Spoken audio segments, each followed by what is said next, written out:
Olá a todos, eu sou Thales Silveira, coordenador de comunicação aqui do Instituto Brasileiro de Infraestrutura e da Frente Parlamentar de Portos e Aeroportos. E estamos começando mais um Pod Infra, o primeiro Pod Infra do ano, o podcast da Frente Parlamentar Mista de Portos e Aeroportos. E hoje, estreando o nosso programa desse de 2026, não poderíamos estrear melhor. Estreamos hoje com o secretário de Assuntos Portuários e Empregos de Santos, Dr. Bruno Holandi. Seja bem-vindo, Dr. Bruno. Muito obrigado, Thales, pelo carinho. Cumprimentar também aqui o Mário Povia, um grande amigo. É um prazer enorme estar aqui nesse Pod Infra, da Frente Parlamentar de Portos e Aeroportos, deputado Paulo Alexandre Barbosa, que faz um excelente trabalho, não só no setor, mas em todo o parlamento. E uma honra maior ainda ser o primeiro de 2026. Então, sem palavras para agradecer o convite. Nós que agradecemos. E ao meu lado, como não poderia deixar de ser, o diretor-presidente do Instituto Brasileiro de Infraestrutura, Mário Povia. Mário, você viu que a gente já deu uma melhorada aqui nesse Pod Infra, estamos crescendo, hein? Muito bom, o layout já está melhor aqui, e cumprimentar o Bruno, que é um querido amigo, e uma honra, Bruno, ter você aqui com a gente, esse bate-papo, né? Mostrar um pouco da tua trajetória, das tuas perspectivas e da importância do teu trabalho, não só para a Baixada Santista, mas eu acho que é um trabalho que repercute no Brasil como um todo. É verdade. Secretário, nós sempre conversamos aqui com os nossos convidados e a ideia é sempre conhecer um pouco mais sobre esses grandes atores do setor de infraestrutura. Então, conta pra gente primeiro, quem é Bruno Orlandi? Cara, quem é Bruno Orlandi? É um cara apaixonado pela vida, de fato faz tudo com muito amor, com a família. Gosto muito da área política, em especial da área portuária. Eu acho que a área portuária é um vetor de desenvolvimento para o Brasil. A gente sabe que a economia, quando vai bem, o Brasil vai bem, né? E, obviamente, demanda de investimento, de oportunidade, e o porto é um celeiro para tudo isso. A gente sabe que quanto mais você investe no porto, mais ele dá retorno para todo o Brasil. E hoje, a minha vida tem se colocado muito próximo disso, por conta do trabalho da Secretaria de Assuntos Portuários e Emprego de Santos, sim, mas como convicção pessoal. Eu falo para todo mundo que a gente tem que fazer aquilo que acredita, aquilo que gosta, e de fato me encontrei no setor portuário. Hoje posso dizer para você que faço aquilo que gosto, mas sobretudo faço aquilo que acredito, que tenho convicção, que pode colaborar, contribuir para o Brasil crescer cada vez mais. Sem dúvida, sem dúvida. O senhor hoje ocupa a Secretaria de Assuntos Portuários e Emprego de Santos, mas primeiro o senhor também é, antes de tudo, vereador, né? Então, conta pra gente aí sobre essa sua trajetória, conta como é que foi quando que esse mosquitinho da política te picou para que você pudesse chegar a essa questão dos vereadores, né? Pô, Thales, você foi buscar, eu vou contar uma história rápida aqui, você quer saber de onde que veio isso? Sala de aula. Eu tinha 10 anos de idade, eu estava numa sala de aula, uma professora querida começou a falar de uma função que as pessoas exerciam. Olha, a pessoa faz isso, cuida de tal pessoa, cuida daqui, muda a cidade, tal. Puta, eu levantei a mão e falei, professor, eu quero ser isso aí. Como é que é o nome? Ela, vereador. Dentro da sala de aula com 10 anos. E ali, enfim, nasceu essa sementinha, né? Ou o mosquito picou, e acabou florescendo, passando o tempo, conversando muito com meu pai. Meu pai falava, olha, Bruno, você pode fazer o que for, mas você tem que ter formação. Aonde você estiver, você tem que ter conhecimento. E aí ele falou, vai para a faculdade de Direito, vai ampliar seus horizontes, vai conhecer. E, de fato, com 17 anos, ingressei à faculdade de Direito. Me formei, fui para especialização em Direito Processual Penal na Escola Paulista da Magistratura e, em dado momento, me candidatei, mas ainda não a vereador, a conselheiro tutelar. E, cara, foi uma grata surpresa, eu fui o 6º mais votado da cidade, a gente começou a desempenhar um trabalho nessa área que é muito vinculada à educação, à saúde, à assistência social. E logo após isso, eu me candidatei a vereador, eu perdi a eleição por 100 votos, foi um desafio. E à época, o então prefeito eleito, Paulo Alexandre Barbosa, me convidou. Eu assumi como secretário adjunto de segurança no município de Santos, né, a Defesa Civil, um trabalho feito ali durante alguns anos, e na eleição seguinte, sim, fui eleito vereador, aí já com uma quantidade de votos significativa, e exerci o meu primeiro mandato na Câmara, fui o primeiro como vereador, o segundo mandato do Paulo, coincidentemente, como prefeito. Já no meu segundo mandato, o prefeito era o Rogério Santos, foi o sucessor do Paulo, foi secretário de governo, atual prefeito de Santos. No meio do mandato, ele me convidou para assumir a Secretaria de Assuntos Portuários e Emprego, à época não tinham emprego, e a gente conversando, lembro como se fosse hoje, na sala do Rogério, falou, Rogério, o maior empregador da cidade é o Porto, a gente não pode ter um emprego longe do Porto. E ele falou, não, tem razão, vamos fazer esse trabalho. E ele absorveu, mudou um pouco a característica, trouxe para dentro da pasta. Fizemos um trabalho nessa primeira passagem. Logo depois eu tive que desincompatibilizar, porque havia uma nova eleição. Fui candidato, a gente aumentou exponencialmente os votos. E o Rogério novamente me convidou, falou, Bruno, continuar o trabalho que você estava fazendo, legal, uma parceria grande, Paulo em Brasília defendendo o Porto com unhas e dentes, fazendo um belo trabalho, vamos continuar. E, pô, eu falei, é uma honra, prefeito, se a confiança tá ali, a gente quer colaborar. E tive a oportunidade e voltei desde então, no início do ano, e a gente está licenciado no mandato de vereador, exercendo a função de secretário de Assuntos Portuários e Emprego. O senhor tocou num assunto que eu achei bem interessante. A Secretaria de Assuntos Portuários e Emprego, ela não é uma secretaria comum. Geralmente você tem a Secretaria Portuária e a Secretaria de Emprego, né? Emprego e renda, enfim. Você pincelou um pouco sobre como é que o Porto... porque o Porto de Santos ele é um porto muito pujante, né? Ele é o maior porto organizado da América Latina, então ele atrai para si muito trabalho, né? Muitos trabalhadores. Como é que você está vendo essa secretaria que o senhor ajudou a criar, né? Esses dois lados, né? Dentro de uma política ou dentro da cidade? Conta um pouco para a gente como é que é essa secretaria, como é que é esse trabalho, tanto com o trabalho e tanto com o Porto. Cara, é uma junção muito interessante, Thales, porque da mesma forma que a gente tem o maior empregador da cidade, sendo o Porto de Santos, ele corresponde a 20% dos empregos diretos. Então, você imagina que 1 em cada 5 santistas trabalha no Porto diretamente, carteira assinada. A gente fala aí que Santos tem quase 140 mil carteiras assinadas, 137, 138, tem uma flutuação, e a gente fala que 20% disso é com o KNAI vinculado diretamente ao Porto de Santos. Se a gente for para os indiretos, passam de 50 mil empregos. Então é muita coisa. De fato, é o maior complexo logístico do Hemisfério Sul, da América Latina. É um gigante o Porto de Santos. Então não tem como ser diferente. Mas, por outro lado, a cidade também é aquecida em outros pontos. Você tem a construção civil, que é muito aquecida, nós temos o comércio de forma geral, a parte de shopping também tem uma parcela importante da cidade. Então, o setor de serviços na cidade cresceu muito ao longo dos anos e a gente tem outras perspectivas de futuro também que contribuem para essa geração. Agora, o Porto de Santos não para. Se você pegar o sistema do Porto, os 365 dias por ano, ele para 12 horas no Natal e 12 horas no Ano Novo. Isso é um polo gerador de emprego absurdamente. Sim. E os investimentos que chegam cada vez mais avassaladores, se você pegar novos terminais, adensamentos, as obras que estão para acontecer no Porto de Santos e nas adjacências, são as obras, por exemplo, com necessidade logística, como uma nova ligação Planalto Baixado, ou mobilidade urbana, como o túnel Santos-Guarujá, que aumentam a eficiência do porto, mas melhoram significativamente também a mobilidade local. Todas essas empreendimentos geram muito emprego para a cidade. Então, esse trabalho que a Secretaria faz é de capitanear as oportunidades, organizar e juntar o empregador com aquele que busca a oportunidade, a colocação profissional.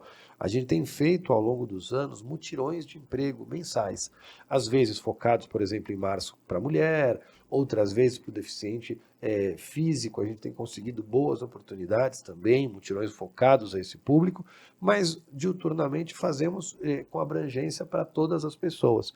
E isso tem facilitado muito, porque você tem a busca de um emprego num único local, com um mutirão de entrevistas, onde a pessoa pode se inscrever a 1, 2, 3, 4, 5 oportunidades. Para o empregador é mais fácil, porque ele não precisa de uma fila de pessoas na porta da empresa dele, ele já passa os requisitos e tem autonomia total para decidir se contrata ou não, não há qualquer tipo de ingerência pelo poder público, mas isso tem aumentado. E Santos hoje já está entre as 10 maiores do estado entre saldo de empregos, criação de oportunidades. Então isso é muito bom para a cidade, eu acho que essa junção tem trazido bons frutos e, obviamente, o setor portuário, como vocês sabem, tem crescido imensamente e há muitos anos, né, Povia, falava-se que, mas será que Santos vai estar, não vai estar, em 10 anos o Porto acaba. Não, em 10 anos, o Porto de Santos hoje vai estar gigantesco, mais do que já é. Eu não tenho dúvida nenhuma. A gente brinca que depois de um tempo o Santos passou a ser uma grife, né? Se você tem uma empresa grande, você tem uma janela no Porto de Santos, você tem a sua colocação. Então eu não tenho dúvida nenhuma que essa parceria de desenvolvimento econômico com geração de emprego é o futuro do Brasil.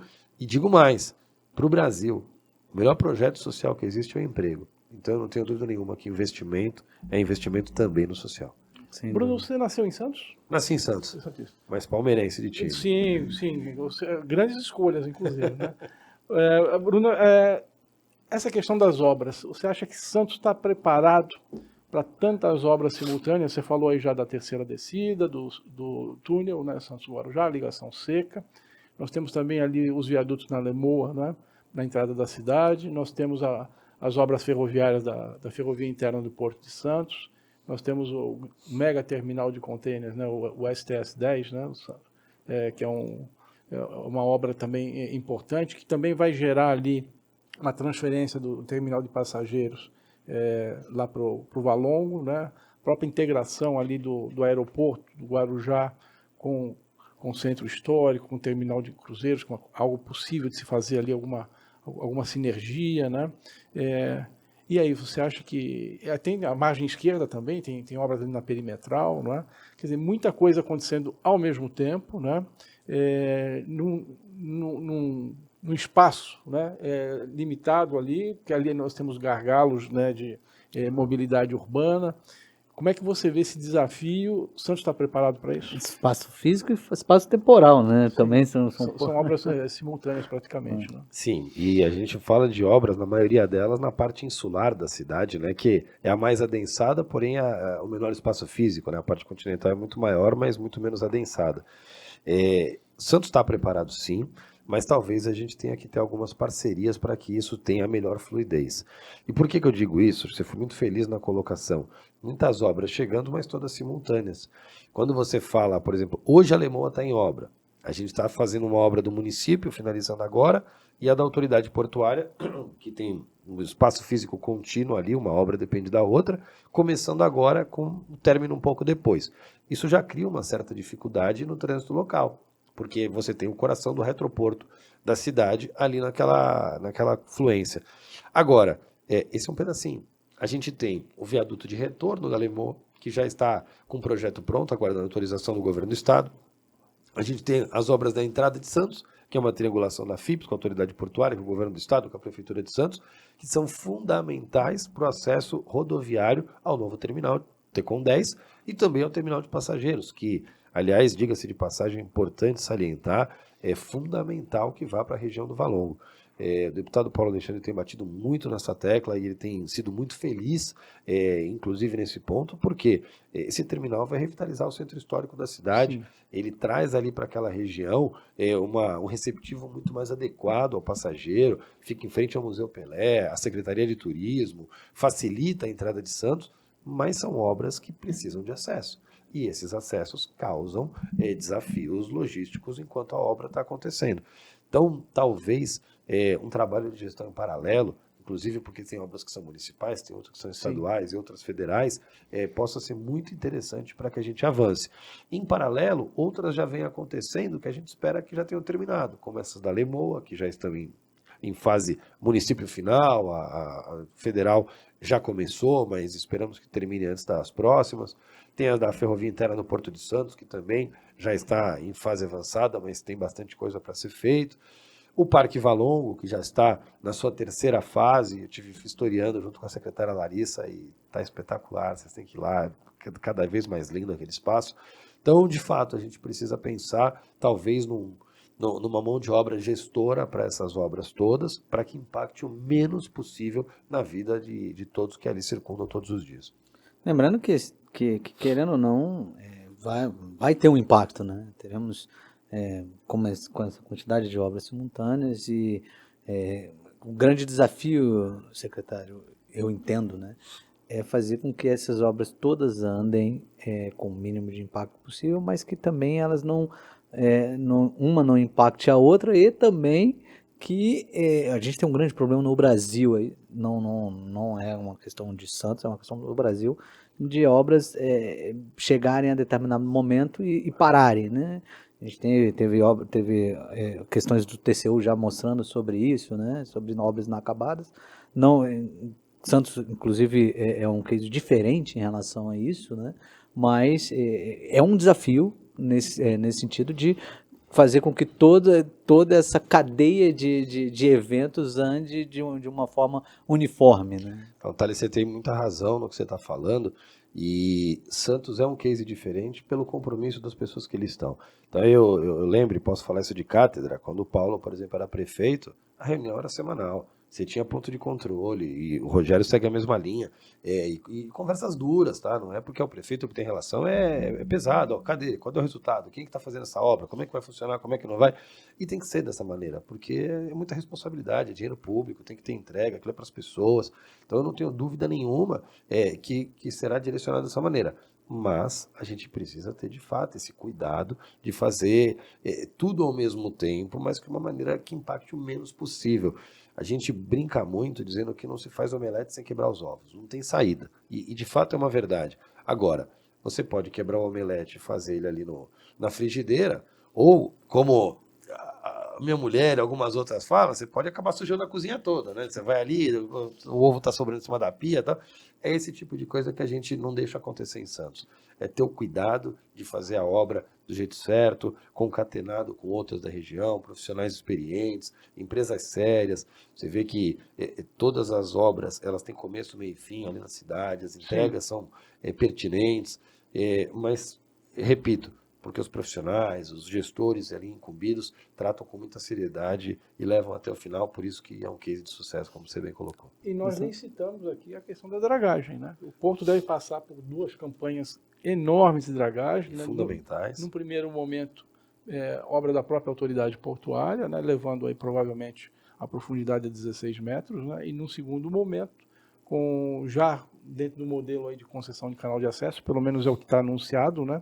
Indo a 17 metros, o que vai ser também transformador, né, em termos de produtividade do porto, né, que ao fim e ao cabo você começa a receber embarcações com maior nível de consignação de cargas, reduz frete, deixa o porto mais competitivo. Mas, Bruno, eu queria abordar uma outra questão. Santos é uma cidade que gera empregos, né, e você já citou aqui, é na área de serviços hoje, né, a parte industrial de Santos, ela praticamente não existe, a gente tem indústria lá para o lado de Cubatão, né, ali no polo petroquímico, por ali, talvez alguma coisa no Guarujá, né, em menor escala, né, mas Santos, propriamente dito ali, pouca indústria. E agora a gente tem a possibilidade de uma zona de processamento de exportação, né, já tem lei regulamentando isso, Santos já está adequado, já pelo menos um esboço de projeto para isso, talvez até com área, eu queria ouvir um pouco de você. Isso está no teu radar? Claro, isso não é para amanhã, a gente sabe que é uma construção de médio para longo prazo. Como é que você vê isso? Ô Via, você sabe que eu tenho um carinho especial por esse tema, né? Eu sou apaixonado, como falei, pelo Porto, mas acho que a ZPE, a Zona de Processamento de Exportação, ela é fundamental não só para o crescimento de Santos, mas para todo o Brasil. A gente sabe o quanto ele gera competitividade, o quanto ele coloca o Brasil num outro patamar quando a gente fala de exportação, de balança comercial, e obviamente uma ZPE no Porto de Santos faz total sentido. A gente tem exemplos aqui no Brasil, em especial o PCM, né, que é um grande case de sucesso, talvez o maior deles, né, e o líder desse segmento, mas o Porto de Santos tem tudo para fazer um trabalho da mesma forma. Então a gente tem conversado, foi uma luta muito grande superar os entraves de legislação local, esses entraves foram superados, a gente já tem essa possibilidade, e agora a gente tem evitado esforços e estudos nesse sentido, está no meu radar sim, é uma vontade muito grande que a gente tem de poder fazer essa entrega para toda a cidade, na verdade para toda a região, para todo o Brasil, porque ele vai somar demais, ele colabora muito, a gente sabe do esforço que todos têm feito nesse sentido e do quanto ele vai poder colaborar. Então, nossa perspectiva é poder tornar esse assunto em breve, com um pouco mais de robustez, um pouco mais de musculatura, para que isso se consolide e de fato transforme a realidade local. Excelente. Sem dúvida. Só voltando antes, o senhor me lembrou sobre esse negócio deixar a cozinha suja na hora que faz uma comida. A mulher sempre me dá esses esporros, porque quem faz a comida lá em casa sou eu, Mário. Mas quando eu gosto de fazer aquela. Deixar a mesa toda preparada antes de construir, então quando termina, vira aquele montoado de pia, toma umas broncas homéricas. Eu sofro do mal semelhante. Eu só não cozinho sempre, mas quando faço, por exemplo, o café da manhã do fim de semana, eu vou nesse sentido aí. Mas então, até nesse sentido, eu queria conversar um pouco com você. É uma secretaria robusta, você está trabalhando com o maior porto da América Latina, está trabalhando com um local onde gera muito emprego. Como é que você acha um tempo aí para ficar com a família? O senhor tem filhos? Cara, eu tenho 3 filhos, eu tenho uma menina de 19 anos, a Isabela, faz faculdade já, engenharia, está num outro momento da vida, e tenho gêmeos com 5 anos de idade. São os xodozinhos da casa, né? O Bruninho, a Juliane, os amores, a gente tenta o máximo de tempo ficar com eles. A gente vem para Brasília aqui, a gente já fica 2, 3 dias, já quer voltar, porque, enfim, tem a saudade. Mas a gente também tenta mostrar o exemplo, tenta deixar um legado, enfim, obviamente prover a casa, é importante trabalhar, enfim, não só como retorno financeiro, mas como suporte social mesmo, acho que é importante para todo ser humano. E o que eu tento fazer é equilibrar meu tempo. Eu tento, nas noites que posso, estar em casa com eles, valorizar o fim de semana. Minha mulher falava muito, você não precisa estar presente o tempo todo, mas quando você tiver, esse tempo tem que ser de valor. Tem que ser um tempo bem colocado. E eu tento fazer isso, tento jogar bola com ele, tento brincar com ela, tento viajar quando possível, tento me desligar do telefone nos momentos que a gente consegue, e isso é importante. A gente mora numa cidade de praia, eu sou apaixonado, né, pelo porto, pelo mar, então eu consigo levar eles com certa frequência Você à praia. surfa? Não, em Santos você se divide, né? Ou você envereda pelo surf ou pelo futebol. Tá. Eu fui pro futebol, mas o joelho aguentou até onde deu. Então agora tá. Eu tô mais na musculação para tentar manter alguma coisa para ter longevidade. Vai pro futebol, É menos traumático. Bruno, diz uma coisa, a questão do emprego e do porto, né? Como é que vocês estão vendo, né? Primeiro essa iniciativa, né, de capacitar via Sistema S, né, não mais pela Marinha, né? Estou falando do trabalhador portuário, os marítimos devem continuar por lá. PL 733 trata disso, a gente acha que tem mais 1 ou 2 PLs também tentando dar uma adequada nisso, né? E como é que você vê o trabalhador portuário do futuro, né? Alguém mais digitalizado, né? Menos força física, né? E mais intelecto. Vocês estão preparando alguma coisa para isso? Como é que vocês estão enxergando esse cenário? Povia, sem dúvida nenhuma, né? Quando a gente fala de porto, a gente tem que falar de tecnologia. Não tem mais porto competitivo sem tecnologia. Eu dou um exemplo que ele é um pouco distante, mas ele mostra bem essa característica. Há 100 anos, você tinha um homem carregando 5 sacas de café nas costas, 300 quilos de café. E esse é um emblema, inclusive no Porto de Santos, lá tem uma estátua que corresponde a isso. Quantas vezes esse cara tinha que fazer esse mesmo esforço para encher um navio? Hoje, um único container com a estrutura de portainer, né, para tirar e colocar no navio, demora 2 minutos. Então, não tem como você competir com o custo disso. E, obviamente, se o teu porto não tem competitividade, você não tem preço, não tem mercadoria, acabou, não tem emprego. Então, a tecnologia é a grande parceira da competitividade hoje e cada vez mais no futuro. Então, ele tem que investir nisso. Eu acho que o trabalhador portuário cada vez mais vai se especializar, vai ter necessidade de digitalização, de internet, de inteligência artificial. A gente não vai conseguir fugir disso. Hoje tem portos na China que não tem uma única pessoa operando, ele é totalmente automatizado. A automatização ela vem para ficar, não tem mais, é um caminho sem volta. Nós já temos em Santos tecnologia onde as pessoas conseguem operar grandes guindastes ou portainers, enfim, tantos grandes equipamentos à distância. Então você já tem isso chegando no Brasil. A gente precisa formar essa mão de obra, porque a mão de obra é necessária, você só precisa saber aonde está esse trabalhador. E dentro desse caminho, a gente tem começado já a desenvolver alguns cursos em parceria com o Sopesp e com a Fundação Senep. Perfeito. Por exemplo, mecânico portuário. E aí eu gosto de trazer isso porque a gente fez o caminho contrário. Via de regra, as pessoas oferecem o curso para ver quem tem interesse. A gente sentou com os sindicatos operadores portuários, entendeu qual era a dor, falou qual é a demanda que vocês precisam.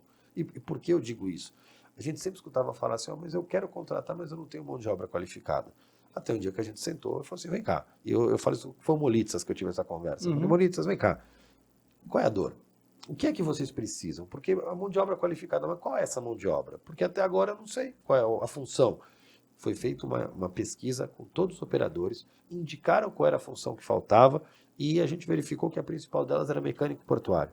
Muito bem, sentamos, Sopesp, Fundação Celep e Prefeitura de Santos, fizemos uma parceria e agora, mês passado, lançamos o primeiro curso gratuito com 60 vagas para mecânico portuário. Fantástico. Já foi lançado, o curso já começou, está em andamento, não há garantia de contratação, mas há Grande perspectiva. Né? enorme. O setor precisa, quem fizer bem trabalho, quem estudar direitinho, for bem formado, com certeza vai ter oportunidade. Perfeito. Então, essa é uma entrega que a gente começou a fazer e é só a primeira delas. Sem dúvida nenhuma, virão outros de mecânico portuário, eletricista também já está no radar, e a gente vai continuar nesse sentido para que cada vez mais possa fortalecer a mão de obra local, dando oportunidade a quem precisa e fortalecendo o setor. Você citou a inteligência artificial. Vamos exercer aqui um pouco de futurologia, né? Você acha que a IA ela tem esse condão de gerar empregos diferentes, digamos assim, ou ela vem para tirar empregos mesmo, em grande medida? Eu acho que ela vem para gerar novos empregos. É lógico que há uma transformação. Quando a gente fala da indústria de 100 anos, né, a era industrial, quando a gente começou a trocar a mecanização, nós tínhamos outros tipos de trabalhadores que depois... E a mesma preocupação, né? Exatamente, a mesma situação. E aí houve a migração, não acabou o emprego, modificou-se os empregos. E eu acredito que a inteligência artificial seja a mesma coisa. Ela vai priorizar cada vez mais a contratação de intelecto ao invés de mão de obra repetitiva. Então, aquele trabalho que ele fica repetitivo, que causa lesão por esforço repetitivo, que acaba prejudicando a saúde do trabalhador, que exige mais da questão física, ela vai cada vez mais diminuir. E vai privilegiar aquele que está do outro lado, aquele que precisa usar o intelecto. E nós temos que formar as novas gerações para isso. E, obviamente, remunera melhor. Se a gente pensar lá atrás, há 100 anos, antes da Revolução Industrial, o camponês que trabalhava, qual era a remuneração que ele tinha? Depois ele foi trabalhar nas indústrias, tiveram outras. Lógico, questões trabalhistas importantes, um cenário que foi evoluindo ano a ano e tem, obviamente, que melhorar, valorizar a mão de obra do trabalhador, enfim, a classe laboral, mas é importante que a gente possa ter essa evolução para dar uma condição cada vez melhor a todos aqueles que trabalham no setor. Só complementando a questão desses postos da China, que são os chamados postos fantasmas, né? Eles são autônomos, mas isso não quer dizer que eles não estão gerando emprego, né? Porque tem essa... o trabalhador só não está aparecendo ali na beira do cais, mas ele está ali dentro de uma cabine com ar-condicionado, às vezes até de casa, trabalhando e operando de uma forma segura, mais eficiente, trazendo ainda ganhando qualidade de vida. E toda a cadeia, Thales, porque quando a gente fala da operação portuária, se você está fazendo, sei lá, exportação de 100 milhões de toneladas por ano, é diferente de você fazer, sei lá, 1 bilhão de toneladas por ano. A operação pode ter menos pessoas direto colocando a mão, ou talvez estejam dentro da sala, mas eu tenho analista de exportação, eu tenho pessoas vendendo. A cadeia toda está girando. Né? Exatamente. Eu tenho toda uma cadeia de commodities, de produtos industriais, de uma ZPE, de despachantes aduaneiros, tem toda uma gama de serviços que emprega muito. Então, na verdade, a gente não está acabando com o emprego, está migrando.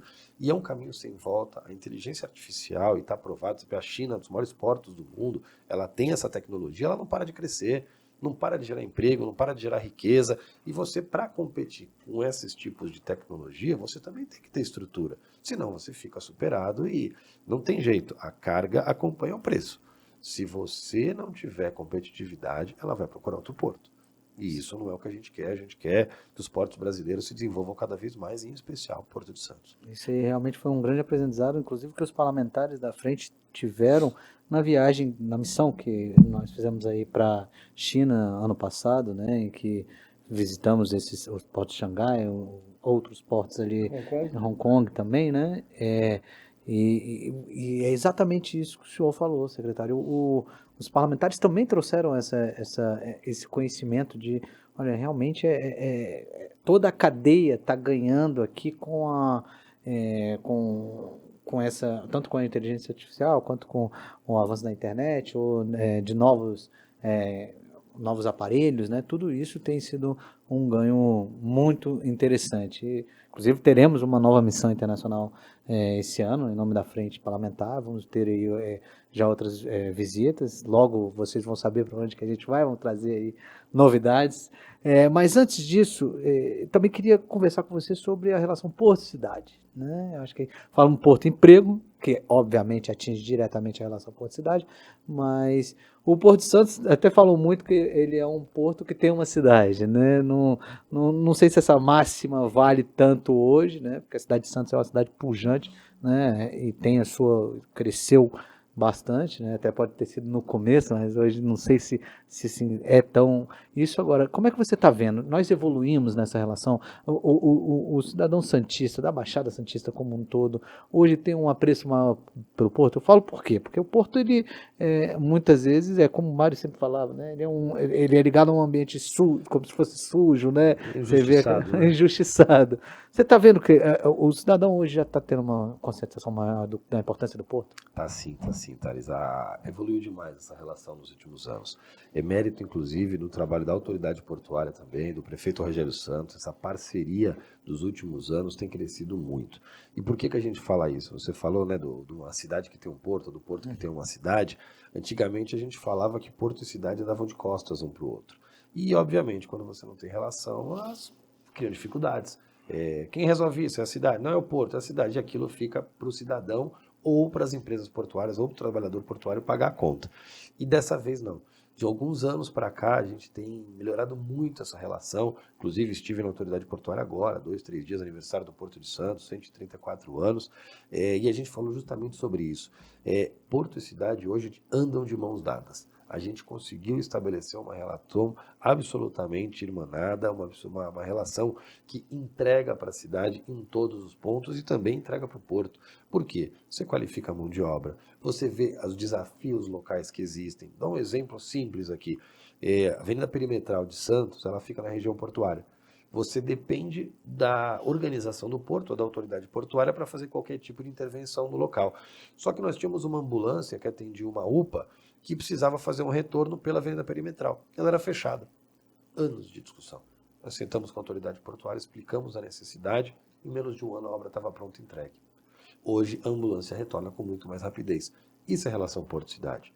Se a gente parar para pensar, no armazém, que é o atual Parque Valongo, o Porto de Santo Organizado nasceu ali. Era uma área federal, abandonada há 40 anos.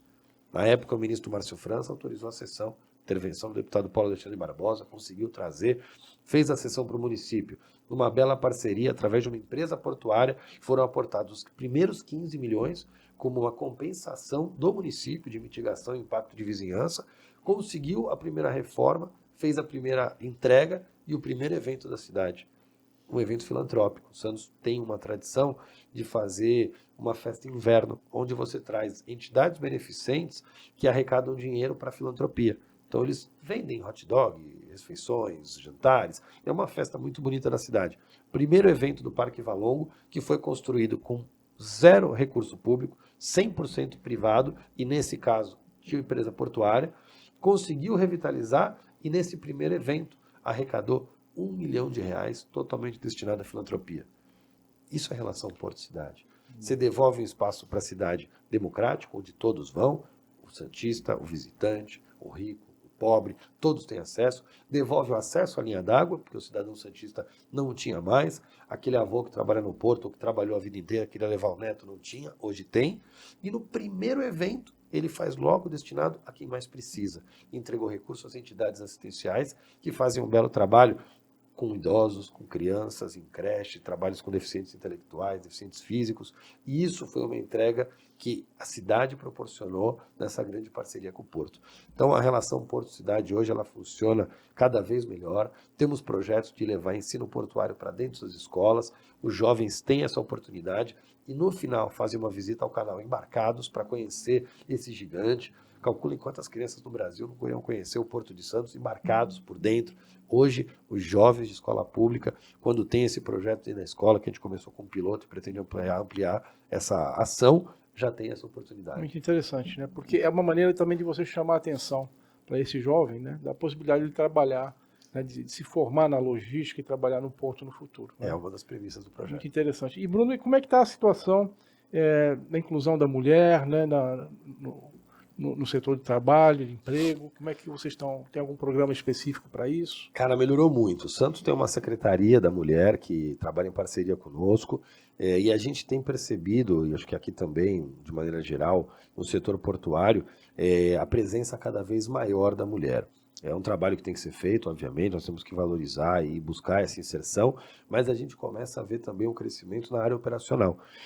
Tivemos recentemente uma formatura com novos estivadores, um trabalho que o OGMO fez junto com o sindicato, e importante destacar que foi uma conquista de anos, e dentre os presentes, o presidente Bruno pediu para que as mulheres levantassem, e lá tinham 15 estivadoras Fantástico. mulheres, Uau. um grande número, um grande exemplo para o setor, e elas estavam lá aguerridas, firmes, fortes, e de fato entregando o que de melhor tinham. E por outra ponta, tivemos recentemente uma formação para conferente, que o Sindicato dos Conferentes, o presidente Marcos Sanches fez no mesmo sentido, e lá novamente tinham também algumas mulheres ali, eu não me recordo se eram 10 ou 20, enfim, mas um número também expressivo, perto dos demais, de novas mulheres entrando no setor. Algumas, inclusive, já empregadas nesse momento, como conferentes do serviço portuário.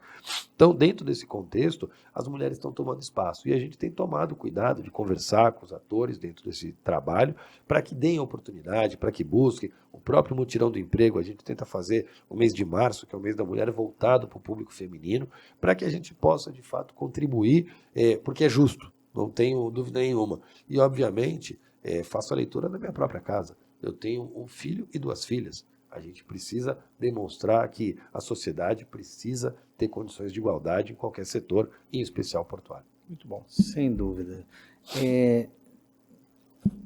Queria que você, se possível, contar primeiro sobre a evolução não só da área portuária, mas no setor de infraestrutura como um todo. O senhor tem uma grande expertise aí, né, no setor, vem acompanhando, obviamente, de uma cidade portuária. Primeiro, você sente que, em especial no setor portuário, nós estamos evoluindo agora, e depois disso, o que mais hoje a gente precisa evoluir no setor portuário? Vamos lá. A gente está evoluindo, sim. Eu não tenho dúvida nenhuma. A gente tem exemplos de várias cidades do país, vários portos. Vou falar, por exemplo, de Suape, que cresceu. Um porto que é uma referência também, fez grandes parcerias internacionais. O Porto de Pecém, que tem um vínculo forte com a ZPE, a gente já falou aqui. No sul, nós temos Itapoá, nós temos algumas referências importantes, mas, obviamente, Santos puxa essa fila, né? Tem o Arco Norte somado, mas o Porto de Santos, com 185 milhões de toneladas de carga só no ano passado, ele é fruto de investimento. Eu não tenho dúvida nenhuma que a gente tem conseguido aumentar tudo isso por vários investimentos. O que a gente precisa só dividir é quais são esses investimentos, em que momento eles estão acontecendo, qual é a rapidez disso, e talvez esse seja o nosso desafio, melhorar a burocracia para que esses investimentos cheguem com rapidez, para que a gente possa superar os gargalos. Por quê? Nós temos uma estrada que chega ao Porto de Santos, que é a Via Anchieta. A Via Anchieta é de 1950. A mesma estrada é aquela que serve para descer toda a carga para o Porto de Santos. Quando a gente fala de carga containerizada, e a gente tem batido recordes também, o Tecon 10 é investimento alto, perspectiva de passar de 10 milhões de toneladas no Porto de Santos, só de 10 milhões de teus, perdão, no Porto de Santos, essa carga desce pela serra, porque pouquíssima carga desce de trem. Mesmo com os investimentos de trem, Santos está batendo 50 milhões de toneladas de carga no máximo por trem. A FIP está fazendo um esforço enorme, novas linhas férreas estão sendo colocadas, temos concessões nesse sentido, mas se tudo der certo, a gente vai conseguir chegar em 100 milhões de toneladas de carga. O agronegócio está crescendo 20% ao ano. Esses números são impressionantes. A gente está dando conta de absorver talvez um pedaço do crescimento da linha férrea, mas a logística rodoviária ela tem um limite, ainda que os investimentos existam. O Mário foi muito feliz aqui quando ele falou do aprofundamento do canal do Porto. Fundamental para a gente crescer. E aí, tem um tema que eu julgo importantíssimo, que é transformar Santos no hub port. é buscar a cabotagem, é tentar trazer esse setor, olhar com muita atenção para isso. Por quê? Eu vou dar um exemplo que eu acho que esclarece esse ponto de vista. A gente teve uma missão internacional recentemente, na França. O Mário estava lá e ela começou em Paris, com algumas conversas, e em dado momento a gente foi até o porto de Le Havre.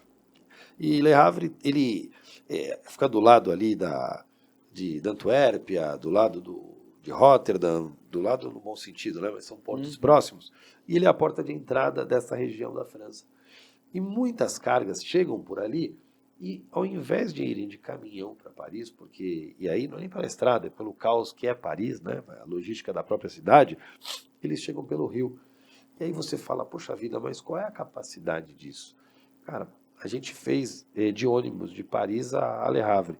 Eu não vi um caminhão na estrada com container, mas eu vi inúmeros navios menores pelo rio acompanhando a estrada. Cada navio desse com capacidade para 250 containers. Quer dizer que se eu tivesse 10 navios, eu tirei 2.500 caminhões da estrada, com uma distância significativa. O Brasil tem inúmeras hidrovias, a gente tem condição de trabalhar esse tema, a gente tem uma orla enorme, a gente tem condição de ser um hub port, não só para o Brasil, para a América Latina, para a América do Sul, a gente tem essa condição. E investimento como isso vai melhorar demais essa condição. Eu acho que a gente tinha que envidar todos os esforços para melhorar isso e buscar legislações adequadas, condições para que esse investimento chegue. E sim, em paralelo, tem a questão rodoviária, tem que melhorar o ferro, a gente precisa fazer. O porto vem crescendo, mas está na hora também da gente avançar nesses outros pontos para que possa crescer ainda mais. Ou seja, do portão para dentro a gente já está com eficiência, né? Não deixamos aí, ficamos atrás de nenhum país. Agora do portão para fora a gente ainda tem algumas questões. Acho que o Mário ultimamente até vem me provocado bastante sobre isso, da gente falar sobre esse programa de concessões ferroviárias que o governo vem fazendo, né? E também sobre as concessões hidroviárias, né? Vamos mais uma vez ressaltar, né? O programa de concessão não é privatização, o Rio não está sendo privatizado, a linha férrea não está sendo privatizada, é concedida, pessoal. Então, vamos tentar sempre entender aí um pouco do conceito para que a gente não possa cair nesses pequenos erros, né? Estão vendendo os nossos portos, né? Não é o que está na mesa. Que fique claro, né? Instrumentos jurídicos completamente distintos, não se confundem. Exatamente. Então, realmente, até a frente e o Instituto estão de olho nessa questão das ferrovias e das hidrovias. Também a cabotagem são, sem dúvida, eu acho que é um entendimento, não sei se o Mário pode me complementar aí, mas eu acho que é um entendimento do IBI e também de grande parte dos parlamentares da frente, que a cabotagem, hidrovia e a ferrovia são as soluções é preciso se investir para a gente ter uma solução de logística maior no Brasil, né? É a multimodalidade, né? É o que a gente já estava tratando aqui. Para cada distância, né, você tem um meio de transporte mais adequado, né? E Bruno lembrou bem, né, a questão dessa hidrovia. E eu lembro lá na França, eu perguntei, né, se você levar esses contêineres que você levava para Paris, né, se aquilo era economicamente mais barato. E a resposta foi a seguinte: não é essa a conta, né? Isso não é a conta de ser mais barato, é a conta do ser possível. Eu não quero caminhão entrando em Paris. É isso aí. Não é? Então, ainda que seja mais caro, não é uma opção estratégica. Não é? E acho que às vezes a gente se prende muito nas contas, né? Esquece talvez de ter um olhar, né, uma visão mais holística, né? E entender que a questão da mobilidade é um problema seríssimo, né? Se você consegue levar para a água, ainda que no primeiro momento mais caro, quando você começa a ganhar economia de escala, você chega isso. lá. Né? A economia de escala, qualidade de vida, impacto em outras frentes que também Impacto tem um valor ambiental. econômico, impacto ambiental que Sim. é seríssimo, algo que a gente tem vivido recentemente. Então, sem dúvida nenhuma, ele foi muito feliz. A premissa não é essa. Né? É isso. E apesar de não ser a premissa, claramente é mais barato, né? Porque, pela conta fácil que você fez aí dos 10 navios, são 2.500 caminhões entrando ali, você vai impactar a estrada, você vai trazer menos, você vai... Sim, no todo, né? No todo. a Você não pode economia- comparar só o frete, né? Exato. Tem que ser alguma Isso coisa aí. maior do que isso. Isso, sem dúvida. Mas enfim, Mário, Já se passaram mais de 40 minutos e a gente não falou Poxa, nada, não. nada. Falamos assim, só o básico, né, doutor Bruno? Só para a gente, eu sei que o senhor está atrasado, temos aí, não quero tomar o seu tempo.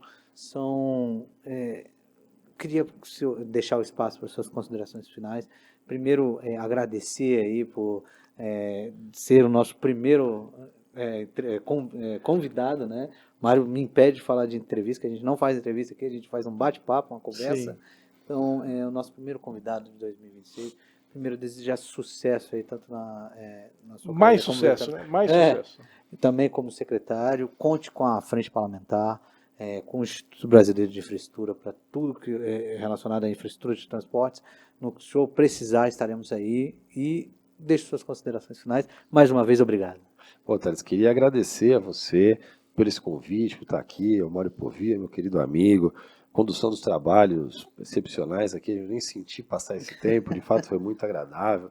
O Mário, que é uma referência para mim no setor portuário, conhece demais, tem inúmeras passagens em várias ações dentro da área portuária e para a gente, de fato, o Mário é uma inspiração. Obrigado por poder estar aqui com você hoje e parabenizar o trabalho da Frente Parlamentar de Portos e Aeroportos, uma frente que o Brasil necessitava, vem cada vez mais colocando o setor em evidência, buscando recursos, buscando soluções, e o deputado Paulo Alexandre tem feito um trabalho diferenciado nessa presidência, buscando cada vez mais essas soluções, esses exemplos, sejam aqui nacionais ou buscando exemplos internacionais, mas sempre com o objetivo de trazer qualidade de vida, buscar competitividade, um mercado que atenda às necessidades e, de fato, tenha condições de extrair o que é melhor para o Brasil e para o brasileiro. Então, eu quero agradecer a oportunidade de estar aqui e me colocar à disposição de todos para somar o que for necessário. Nós que agradecemos. Mário, suas considerações finais? Nós que agradecemos. Eu acho que é isso mesmo, Bruno, a honra, né, o prazer de ter você aqui conosco, né? E desejar mais sucesso, Bruno. A gente vê, né, o brilho nos seus olhos, né, essa vontade de ter um país melhor, né, de ter um município melhor, dar melhor qualidade de vida para a população. Isso é da essência, né, do trabalho do público, né? E a gente vê que você tem isso muito dentro de si. Então, parabenizar e torcer para que você cada vez mais tenha êxito nessa tão nobre missão. Obrigado. Lembra sempre também que o seu filho está com 5 anos, você ainda consegue ganhar dele no futebol, então volte, continue nesse treinamento. Aproveitar esse momento. Estou tentando. E você curta, se inscreva no canal, acompanhe nossas redes sociais, porque nós seguimos em busca de uma infraestrutura forte no país.